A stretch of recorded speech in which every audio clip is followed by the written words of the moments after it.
What's up, YouTube? It's Coach Prince with Hard 90 Solutions coming at y'all with another video today. I'm going to be talking to you guys about max effort throwing or pretty much like a throwing program and then pretty much like max level throwing on the mound, okay? So let's go ahead and start off with the throwing program. I'm going to tell y'all pretty much how I develop my arm whenever I play ball. So yeah, let's get into it, okay? So first off, I first started long tossing around I want to say like the season I turned 13, okay? So I want to say I was in 8th grade for sure because I used to long toss with my buddy Nick all the time. He ended up going to a different high school than me, but he lived on the street in front of mine, so we were able to walk to each other's houses. We had a football field, the street in front of his street, so we had a football field where we could go train, throw, long toss. So yeah, long toss, pretty much what I did. I followed the Jaeger program, okay? Jaeger, y'all probably know the Jaeger Sports long toss program. If you don't know the long toss program, surely you know what J-bands are. So J-bands, they pretty much were made by Jaeger Sports or Jaeger Sports. But their long toss philosophy, pretty much stretching it out every single throw. Every throw, you're probably backing up 2.5 to 5 yards until you get to your max distance, all right? And while you're working your way out to your max distance, you're not making max effort throws quite just yet, all right? I'm gonna probably end up making another video. Well, I'm sure I will. I'll make a video at the field showing y'all pretty much like how I got loose, things like that too. But as you're making these throws, you're warming up, boom, you're lobbing the ball. You want some arc, okay? You don't necessarily want it on a line. You do want a little bit of arc, okay? Because again, you're trying to stretch it out as far as possible. If you start throwing it on a line too early, one, your arm isn't warmed up. If you're doing it at further distances, two, you're going to tire yourself out. Three, you're not going to be able to reach your max distance because you haven't stretched it out before you started to pull down. Okay, so again, you stretching it out. Boom. Like I said, I was in about 8th grade. We were probably stretching it out to about 60, 65 yards. I'm not even going to lie to y'all. 60, 65 yards. That is about 180 to close to 200 feet. So decent long toss. Okay, it's not like home plate to foul pole or home plate to center field wall, but for our arms, we just got into long toss and it was good enough. Okay, so boom. You finally don't reach your max distance. It's probably one hopping, probably two hopping. Boom, now you can start working your way in.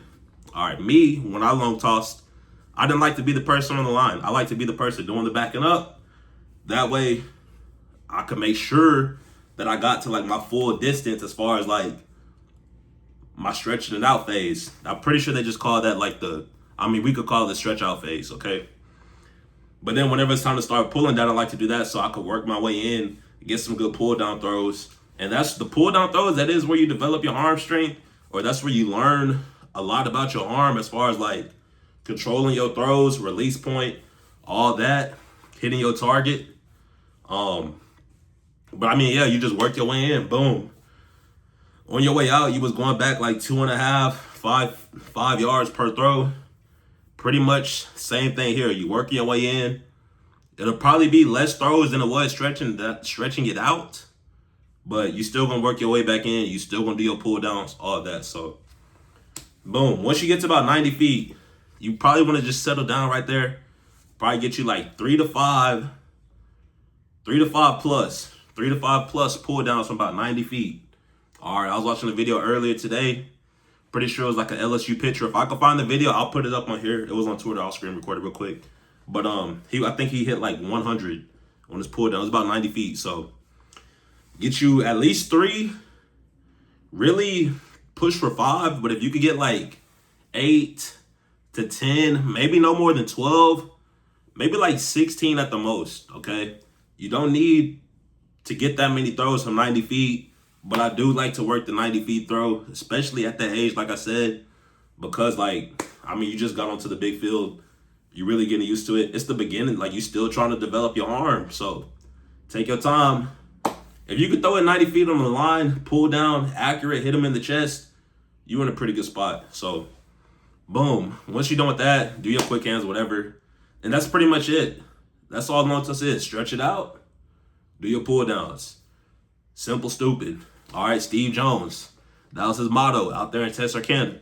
Simple, stupid. KISS, keep it simple, stupid. All right, the KISS method. Keep it simple, stupid. So that's your long toss. Stretch it out.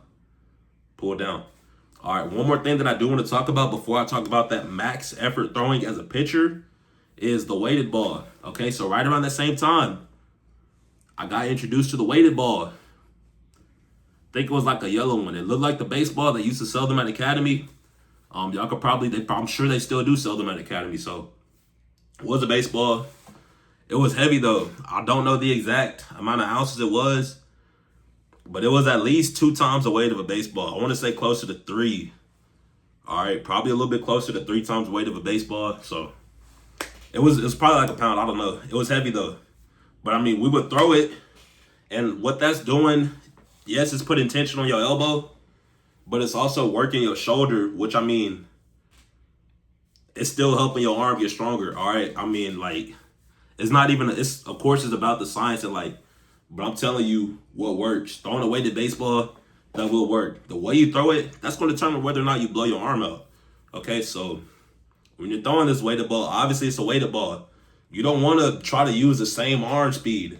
It's not about that. It's more so just about relaxing, throwing it. Like, I'm going to make the video at the field for y'all so y'all can see it, but you do not want to take that weighted ball, rear back, and try to pull it down. You're going to blow your shoulder out. I'm telling you, you don't want to do that. But just be smart with the weighted ball.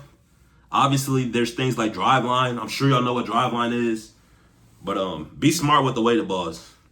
All right. So I done told you about long toss. I done told you about how I implemented the weighted balls into my catch play. You can use it before. You can use it after you long toss. Whatever. It don't matter. But on to max throwing as a pitcher. Okay. Jacob Misiorowski.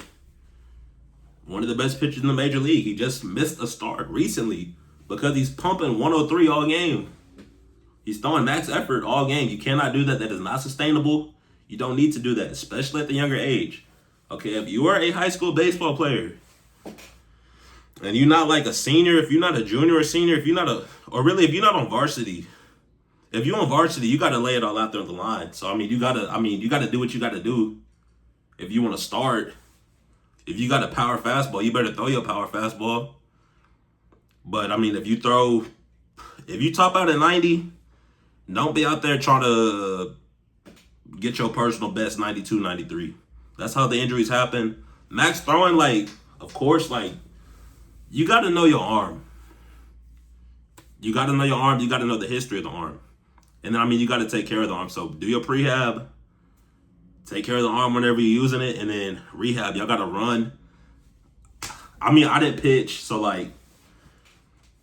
I guess I ain't gonna tell y'all how to do y'all's max throwing, whatever, but I'll just tell y'all what I think about this. But pretty much, do I think pitchers need to throw max effort every single pitch? No, I don't.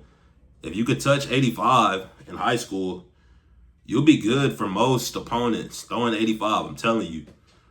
86, 87, 88. If you got that, you good. It's not about throwing 103. Most dudes are not gonna touch triple digits, bro.